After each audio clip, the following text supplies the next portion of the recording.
So I'm here with Anthony Dalcito. You just finished your keynote. Yes. And talk about the future, 2030. Just like we heard from some of the people talking, I've got a son who's 8 years old as well. What's really exciting you from the sort of things we just heard from the speakers who talked with you? Well, one of the things that I'm most excited about is advancing the narrative. I think there's far too much negativity and challenge with classrooms, lamenting that change hasn't happened fast enough. I would actually argue that change has happened quite fast. If you look at the pace of human history, the way in which we learn, the way in which we think about student ideas of how they can connect globally has actually created a new possibility of how we can think about our schools and our classrooms. And certainly some emerging technologies like mixed reality and artificial intelligence can bring that to life in ways that we didn't really think possible in the past. And I know deliver on that personalized learning dream that I think many educators have had for some time. We also talked about quantum computing, which I think is designed to actually recognize that the world of technology is evolving fairly broadly, into thinking differently about concepts and really the foundational architecture of computers to do more, to solve bigger problems, to take on really, really immense challenges. And that's kind of the spirit we want in this journey. We want to inspire students to create the future, and we've got to start in classrooms today. So hopefully your son at 8 years old can kind of get these tools so that he can start to think about how we can take on some of the world's tough problems. And that's the amazing thing. I've got 2 children, they're 6 and 8, and they teach me new things every day. Yes. And that's part of the thing I find with some educators. You sort of alluded to it there. They find it very difficult to realise that actually, if you work with the young people, they can actually support you and help you with your use of ed tech. Absolutely. But the quantum computing, that's a really, really exciting thing. It can help sort of solve and Sure. Unpick the real problems of global warming and food shortage and antibiotics causing problems for us and medicine not working. Just for people watching, can you explain what quantum computing actually is? Because it's quite a difficult concept to get your head around. Yeah, I would say the traditional computing language from the web, from where we are with PCs and tablets and phones, operates on sort of the binary notion, zeros and ones, up or down, on or off. And in many ways, those calculations actually create huge potential when you have massive scale. But at some point, there's a limitation of what even the biggest supercomputer can compute. And as we think about tough problems and really organic problems, problems solved and explained in nature, one of the things we said in the keynote is students naturally ask these tough questions. They ask, why is the sky blue, or why are frogs green, etc. And these questions are hard to figure out. They occur in nature. The way in which we think about cells and chemical reactions, etc., create these phenomenons. But it's been traditionally hard for current computing architecture to solve these. So we're thinking organically around designing a PC architecture that actually can create a scale of really infinite potential to solve some of these tough problems. And the new architecture around quantum computing is about topological qubits that actually can be strung together to actually create much more immense horsepower on technology. Yeah, some of the things we're saying, like some of the unpicking the sort of encryption behind purchases online. With a sort of standard PC now, it would take about 1 billion years, whereas with quantum computing, take about a minute. Yes. It's just like mind-blowing. Well, I think that's going to be true with, we think about even the world of education. At some point, we're creating exponentially large content materials. We're creating massive insight into students. Some of it we articulate in test grades, others we may put in a student evaluation, but most of it is lost. What if there were systems that could actually understand how students are learning, what they're learning from, their hopes and their dreams, all the world and landscape of jobs that have happened before them, the skills that are recognized. We see tools like LinkedIn where people get endorsements that may be one word to describe them. Wouldn't it be great to understand the world, the 500 million people on LinkedIn, to understand those words and how they can connect to a student to guide their journey? When you start to think of the massive scale of content, of connection, of data, we can use new computer ideas, whether it's artificial intelligence, quantum computing, to bring this new world of learning together, to dream what wasn't before possible, and making it not only possible, but readily available to every student on the planet. That's the journey that we're on. And it is frankly a journey ahead, whether we think it's a reality in 2030, 2040, etc.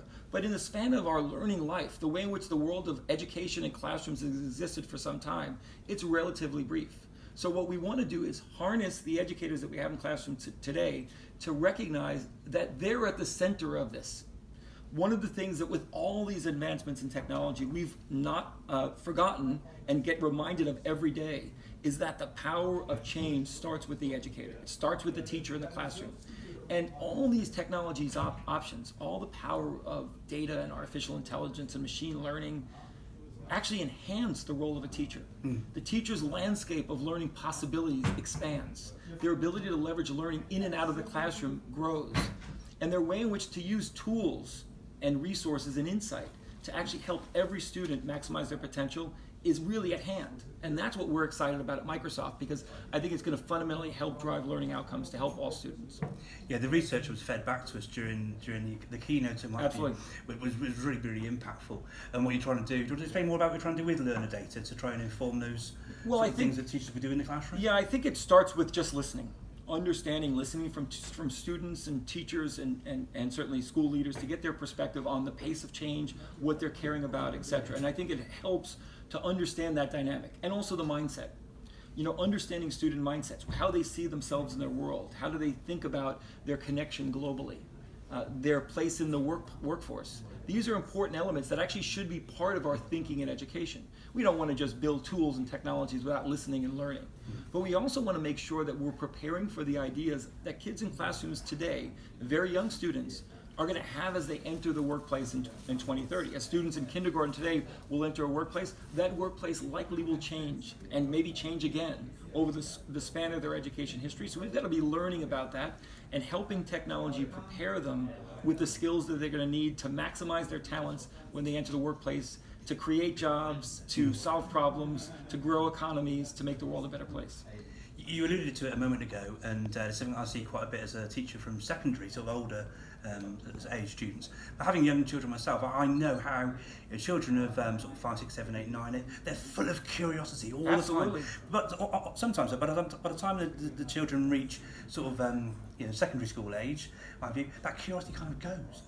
And what I'm seeing is some of the tools that you're developing at Microsoft that are having a real impact on actually rebuilding into that curiosity. Do you want to talk about some of the things? Yeah, I think it's absolutely important. And one of the things that Microsoft, we've been really looking at how we can inspire students in different ways. And one of the best examples is the work that we're doing with Minecraft Education Edition. And Minecraft is probably a great case study on the power of exploration, curiosity, making that students and players have naturally had. Minecraft is sort of really a great example of an open sandbox where the limits of the imagination is really the only limit in the game. And I've seen some amazing examples of students creating incredible worlds. And we've been listening and learning from educators to bring those tools in the classroom and how we can expand. And one of the things we've added in the past is a Minecraft code platform where you can integrate things like MIT Scratch or Microsoft's own Make Code or Tinker, etc., to the Minecraft world, where kids can learn the basics of computer program, but also make things happen in the world of Minecraft with their computer program. One of the things we're excited about at BET is adding a chemistry update to Minecraft. And this is something that educators have often shared, that it's hard to teach kids, certainly young kids, chemistry. It feels too abstract, and how do you make it real? In maybe cases, in the context of a classroom, how do you actually demonstrate chemical reactions constantly? Maybe you can do 1 or 2 experiments a year, but actually create a foundation in Minecraft with a new chemistry update that we've added to let students mix and match compounds in the game to create objects and reactions that they can use in their Minecraft world. And I think it's going to be not only a phenomenal opportunity for students to create things that we didn't imagine before, but a great way for teachers to teach chemistry. And that's just one example. We've been working hard with partners like Lego and our platform of lessons that are really amazing to not only inspire computer science and data science, electrical engineering, mechanical engineering, in a platform we call Hacking STEM, which includes amazing immersive learning and lessons that teachers can use in their classroom with objects that may have around them. And we have announced a partnership with Lego to actually bring a Hacking STEM lesson that actually takes the Lego materials, in some cases that are in the classrooms today, and brings together with digital tools to actually create some great lesson opportunities for classrooms and teachers. And there's amazing potential there, but it actually starts with listening and applying. And certainly I'm excited about that opportunity. And we'll see those reactions from students in the classroom. Hopefully they'll be engaged, inspired, and really empowered to create the future. I think I've heard sort of similar things as well around the use of some of the other products you've got at Microsoft with sort of university grade sort of students. So I was listening to a podcast last night, and one of the guests on the podcast was from Texas Tech Yes. University, I think it's in Lubbock. in Texas. But they were talking about how the chemistry students there are using HoloLens to actually visualize molecules. So when they come to actually do the real, actual life investigation of molecules themselves, because they've had that time and opportunity using it in HoloLens in mixed reality, they're able to better visualize and have those visual skills to help them do that. Yes. Yeah, do you see that sort of thing happening a lot? Yeah, and by the way, I imagine those students in Texas Tech are going to love the Minecraft chemistry update as well. I think one of the things about it, it's going to be a great platform for all students to think about chemistry, and I imagine some chemistry papers will be used in Minecraft. But mixed reality is something that we're embracing. We actually are excited about 6 new lessons we have in partnership with Pearson to bring everything from biology to mathematics into this immersive experience. And it not only can create a great different way to see the world, but an opportunity for students to actually think differently about what they can create and make.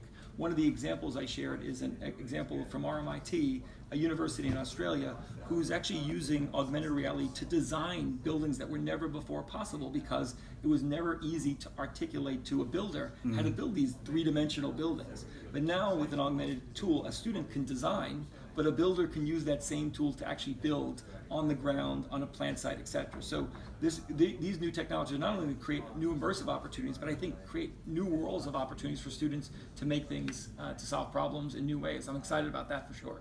Brilliant. Listen, thank you so much. My pleasure. Thanks for the questions. Thank you. Cheers.